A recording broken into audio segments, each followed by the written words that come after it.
I was born, the color line in America wasn't just a fact of life, it was the law of the land. But by the time I was old enough to go to college, black students had begun to integrate the nation's historically white colleges and universities in significant numbers for the very first time. The key to our rise was affirmative action.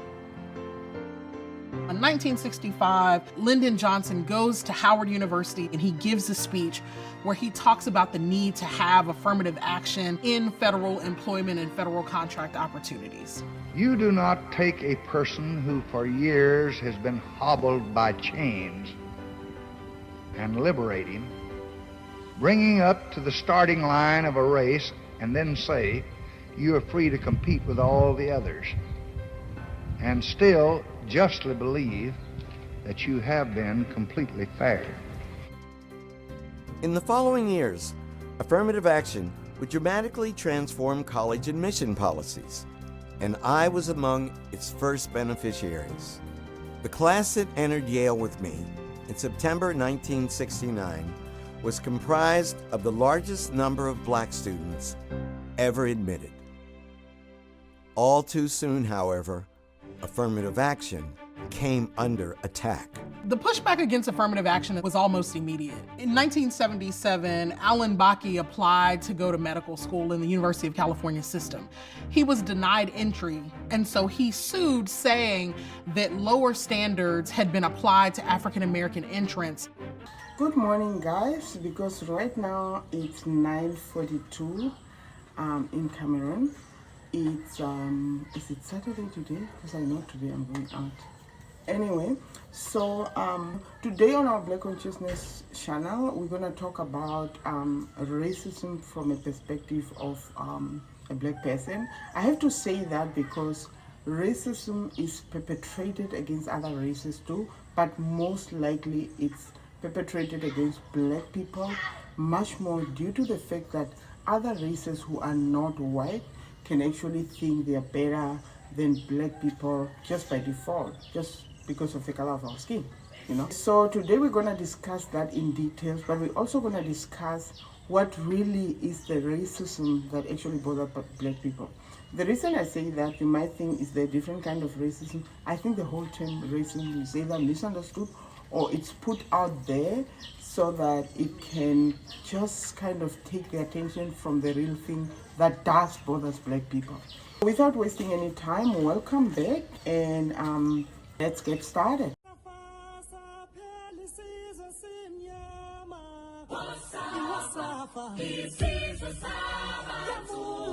Okay, welcome back, guys, and I have to really apologize because we have been so not loading videos.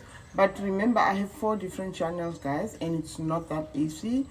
And I've been busy, I've been traveling and, enjoying my life with Jesus, and yeah. Anyway, and also, I have to also explain that for the past maybe 4 videos, like the past 4 videos on our channel has been most likely kind of concentrated on the news as opposed to what the channel is for. But remember, I also say that because this is the only channel that can kind of cater for news, I'm gonna put news, and we've been concentrating on the divided states, like the news of the divided states. Obviously, you know what I mean by the divided states.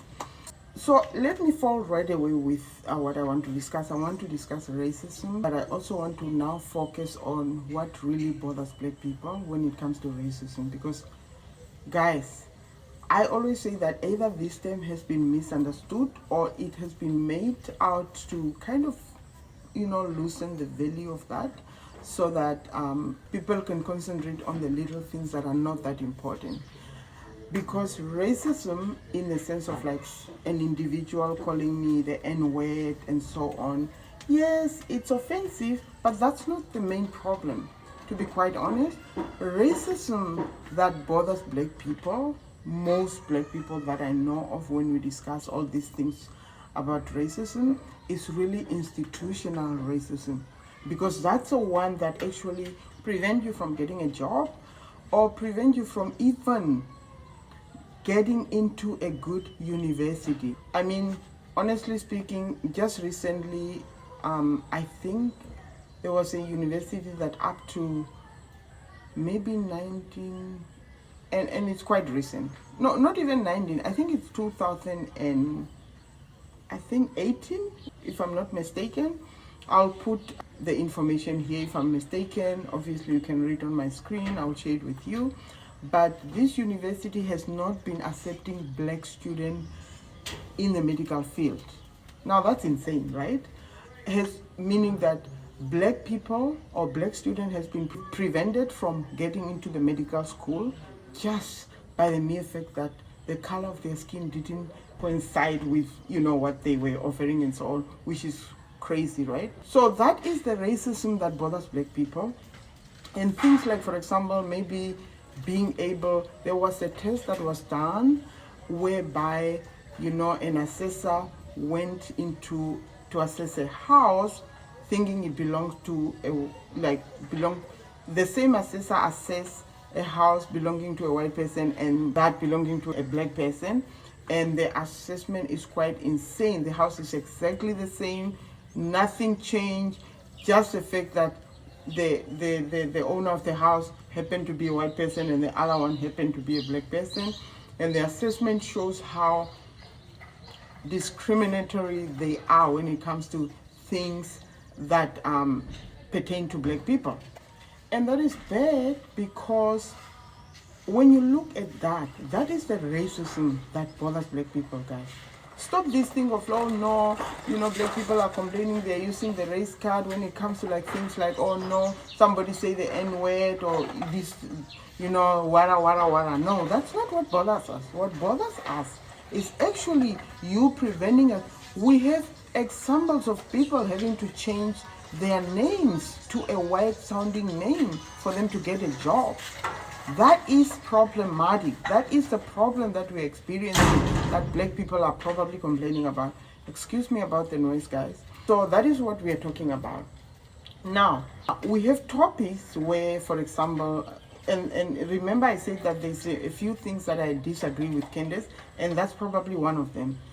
Candace was talking about you know, affirmative action, how that is bad for the blacks and how people who are not qualified can be put in an office or even like in the university and so on. And to a certain level, I kind of agree in the sense that I don't want to go to university and everybody thinks that Jehovah is there because of affirmative action.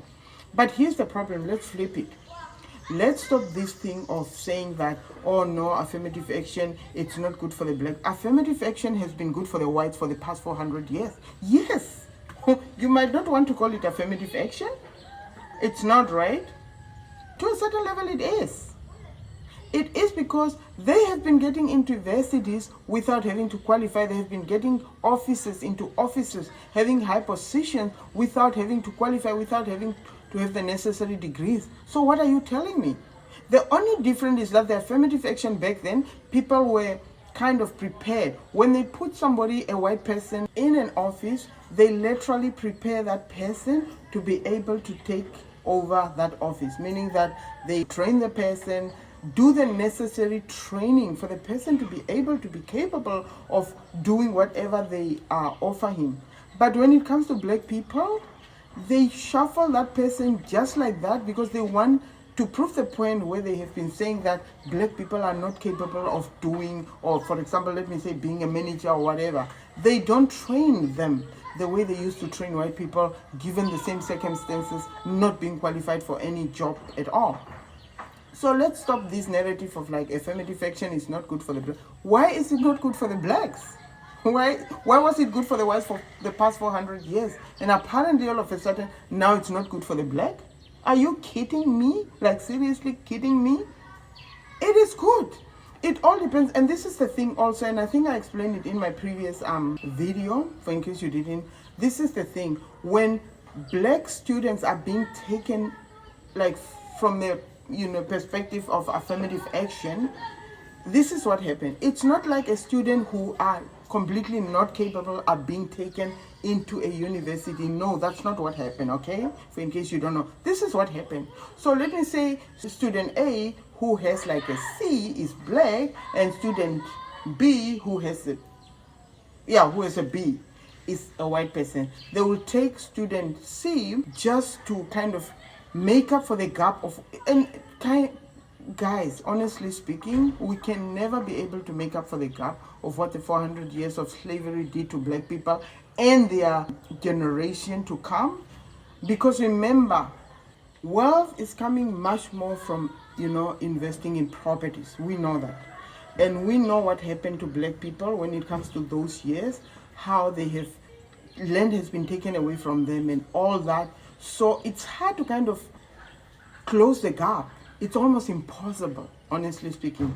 But at the same time, these little things that we are trying to, or that is being tried to be done to actually help black people, kind of like, for example, in that sense of the student, whatever, it's not as if that student is completely, being able to not know what's going on. They are not going to take an F black student and say that you're going to go to university while there's an A student who's white and they are not allowing them. That's not what affirmative action anyway do. So from that perspective, I'm very much not agreeing with Candace at all. And everybody has their own way of looking at things and so on, but that's my own perspective.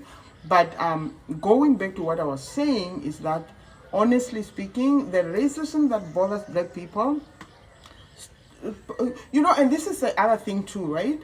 So when you look at racism from a perspective of, like, for example, or somebody call you an N-word, those managers, those high position, people in high position, those whites, that are in high position, that can actually make sure that you get the right job, you get into the right university, you get the right bursary and so on, they will not be able to go out and actually say the N-word. So that's nonsensical to think that black people are bothered by, you saying the N-word outside. The N-word will not change my life. It will not put my life down. It will not make my life, it won't change my life in a very negative way at all. Maybe emotionally, but it won't change my life. So the things that will change my life is me being prevented from getting a job when I'm qualified because I happen to be black.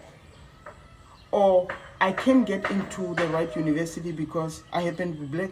Those are the things that actually put black people backward. Those are the things. But now I feel like this is created, it's almost like it's a narrative that is created on purpose to say that, oh no,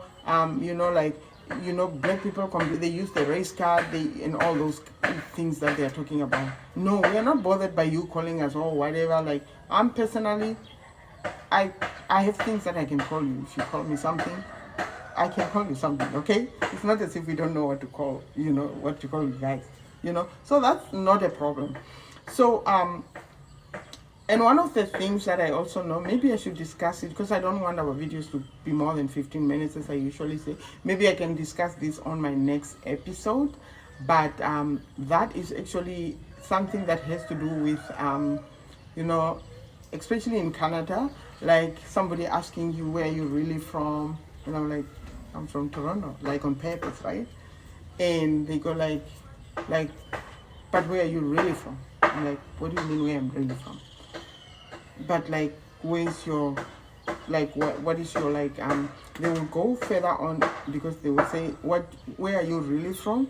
Or what is your, I don't know what they will say. But one of the things that me and my son came up with is that we'll say, I was born in Toronto. Like my son was born in Toronto, right? Or do you mean my forefathers? So I'll go black people has been here. No, my son will go oh, you mean my forefathers? Oh, black people have been here ever since the 1600s, okay? So stop asking us, where are we really from? Because where are you really from? Let me tell you something. It doesn't matter whether you have been here for 400 years, or whether you have been here for 100 years, or whether you just arrived recently in Canada as an immigrant. Regardless of how many years you have been here, you are still an immigrant because this land doesn't necessarily belong to somebody specific, except for the indigenous people who obviously are the owner of the land, if I have to say that. But really, everybody else came from another place. It doesn't matter whether you came from another place 300 years ago, or whether I came from another place, a year ago, or even yesterday.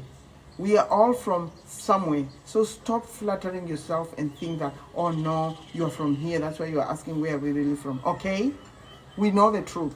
I've studied African Canadian history, and I know that black people have been here. I know they have been contributed to the Canadian development of this country. So, well, I'm not in that country now. I'm in Cameroon.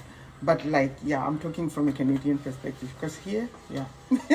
Anyway, guys, so we are coming to the end of our, wonderful, discussion. So please share, comment, subscribe, and don't forget to push that notification button so that we can let you know when we load another video. So from me, Jehovah, bye guys, and enjoy your Saturday. I'm enjoying this weather like insanely. Look at the background.